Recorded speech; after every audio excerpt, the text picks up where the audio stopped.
Ever wondered which skyscrapers in cinema can literally scrape the edges of imagination? In this video, we're going to see the top 10 tallest buildings in movies from the smallest to the biggest of them all. Starting now at number 10 with the Millennium Gate from the Star Trek universe, famously showcased in the Star Trek Voyager episode called 1159. This structure is said to be around 3,280 feet tall, which is roughly a kilometer, and it was built in Portage Creek, Indiana sometime around 2012. The whole idea behind the Millennium Gate was that it was Earth's very first self-sustaining civic environment with enough shops and living spaces to function like a miniature city under one gigantic roof. It's even supposed to be visible from space, which is a pretty cool bragging right. The gate's walls are covered in these reflective solar panels, not just for show, but to generate power and to keep everything running smoothly inside. One of its big claims to fame is that it eventually served as a model for Earth's first colony on Mars.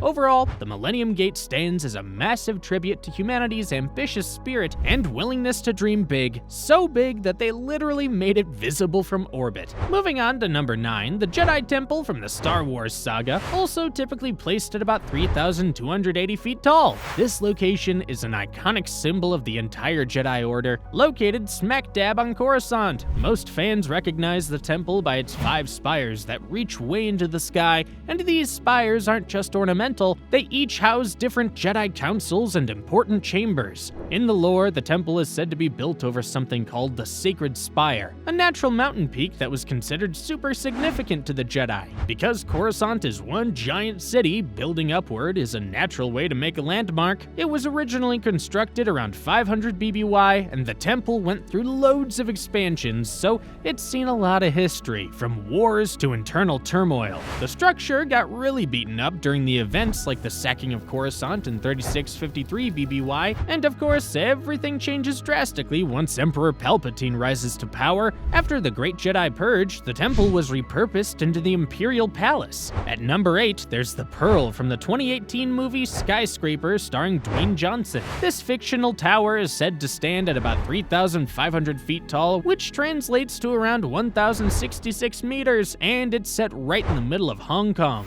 In the movie, the Pearl is the last word in modern design and engineering, with 240 floors divided between offices, residential spaces, and even a sky-high botanical garden. A huge part of its concept was driven by a kind of dragon and pearl fable, so the building is depicted as if a dragon is coiling around a pearl at the top. It also has wind turbines, which helps with its energy needs. The movie plays up the building's high-tech security systems, advanced safety measures, and of course, the showstopper spherical observation deck at the very top, aptly named the Pearl. While it's totally fictional, they say production designers drew inspiration from real-world designs by architects like Adrian Smith, who was behind the Burj Khalifa. Checking in at number 7, we have the Royal Palace of Valisk from the Thor movie, measured at about 4,101 feet tall. This towering structure is home to the Asgardian royal family, so it's basically the seat of power in the realm of Asgard. Odin's vault found beneath its gilded halls is filled with all those relics and artifacts we see popping up in the films, including hints at the Infinity Gauntlet, though that turned out to be fake in the story. The palace itself is seriously eye-catching, all shimmering gold and distinctly alien architecture. Thor, Loki, and their father Odin spend a good amount of time in there, but things really heat up in Thor Ragnarok, where Hela returns to Asgard and unleashes chaos. She slashes right through the palace's roof in one memorable fight scene, and by the end, Surtur's rampage during Ragnarok turns the whole realm into a fiery heap, palace included. The name Valiskelf in Norse mythology translates to something like Shelf of the Slain,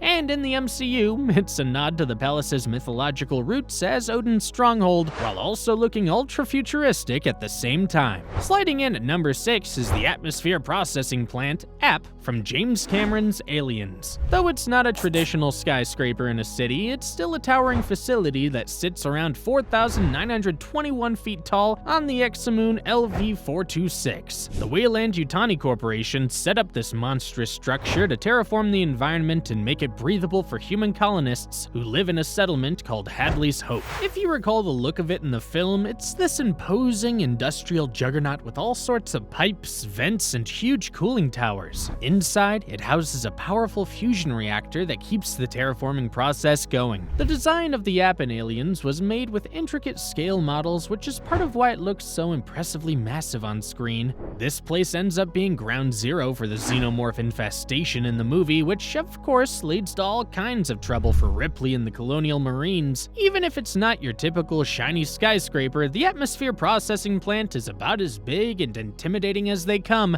turning an inhospitable planet into a somewhat livable space until the aliens show up anyway. At number 5, we've got the Tyrell Corporation headquarters from the 1982 classic Blade Runner. These massive pyramid-shaped buildings loom over the smoggy Los Angeles skyline, supposedly measuring around 8,172 feet high. The design choice is a brilliant mix of futuristic style and ancient influences. Those pyramid shapes almost feel Mayan or Egyptian, giving the sense that this corporate giant has the power of some old-world deity in a dystopian future. Inside, Dr. Eldon Tyrell resides in a luxurious penthouse office where Deckard shows up to test Rachel with the Voigtkampf machine. The entire building is an iconic symbol of the film's neo-noir, rainy atmosphere, with its towering silhouette and mesmerizing cityscape all around. The production team went above and beyond, building large-scale miniatures to capture the feeling of staggering size. Whenever fans think of Blade Runner, that pyramid in the smoggy skyline is often the first image that comes to mind.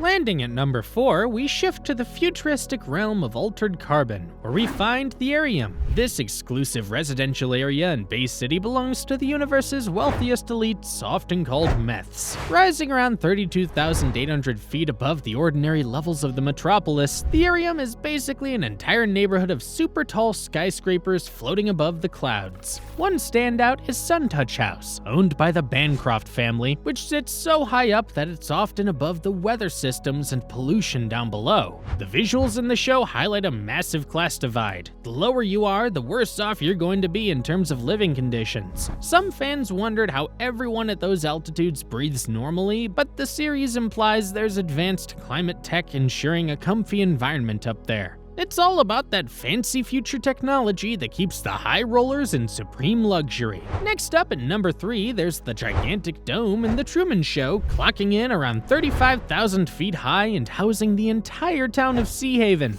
This is the massive set where Truman Burbank unknowingly lives his entire life as the unwitting star of a global reality show. When you see the movie, the dome looks like just an ordinary seaside town at first glance. Quaint streets, little shops, a pretty beach, but the sky is really an enormous painted background, and even the weather is artificial, controlled by hidden systems behind the scenes. The exact dimensions aren't spelled out in the film, but based on the hints and official production notes, fans have estimated that the dome is about 8.5 to 10 miles in diameter. That puts it in a lofty category of enormous fictional structures. The real filming took place in Seaside, Florida, chosen because of its idyllic and uniform look. The emotional climax, of course, happens when Truman sails out and literally bumps his boat into the edge of his world, leaving viewers to gasp at the idea that he's been living inside a bubble. Closing in on number 2, we travel to the desert planet of Arrakeen for the Arrakeen Palace, part of Frank Hubert's Dune universe. Standing at a whopping 52,493 feet, or so the lore says, it's built in the city of Arrakeen and funded by the crazy profits from the spice trade. When Paul Atreides takes the throne as Muad'Dib, a wave of construction sweeps through the galaxy, and one result is this palace, the largest man-made structure in the known universe. Entire buildings from conquered worlds get shipped in by Highliner to add to the design, making it a patchwork of architectural styles from across the Imperium. Inside, you'll find vaulted corridors with windows shaped like triangles, along with enormous halls featuring flora from multiple planets. The Grand Reception Hall sports doors 80 meters high, and they open to reveal these lush gardens. Right next to it stands Elias Temple, similarly enormous, with its entrance so big you could literally basically fit a cathedral inside. All this grandeur is an expression of the Atreides' power, plus the fact that they're literally reshaping the galaxy with their spice-driven economy and Fremen jihad. In The Road to Dune, Herbert mentions that the palace is so colossal it could fit multiple entire cities within it. Finally, at number 1, we come to the Star Bridge on Trantor from Isaac Asimov's Foundation series, which absolutely dwarfs everything else at around 27,340 miles high. That's right, miles, not feet. Trantor is the capital of the Galactic Empire, covered entirely by one enormous city. The Star Bridge is basically an orbital elevator connecting the planet's surface to a space platform, making it critical for getting resources and people on and off the planet. In the Apple TV Plus adaptation of Foundation, there's a major event where part of the orbital platform gets sabotaged by terrorists, causing the Star Bridge to collapse. This leads to a catastrophic moment that kills millions and leaves a gigantic scar across Trantor's surface. It's a powerful visual for the show because it represents the start of the Empire's downfall, proof that even something so huge and seemingly indestructible can come crashing down when unrest bubbles to the surface. With its mile-high buildings and planet-wide cities, Trantor is literally on another level of scale, and the Star Bridge stands, or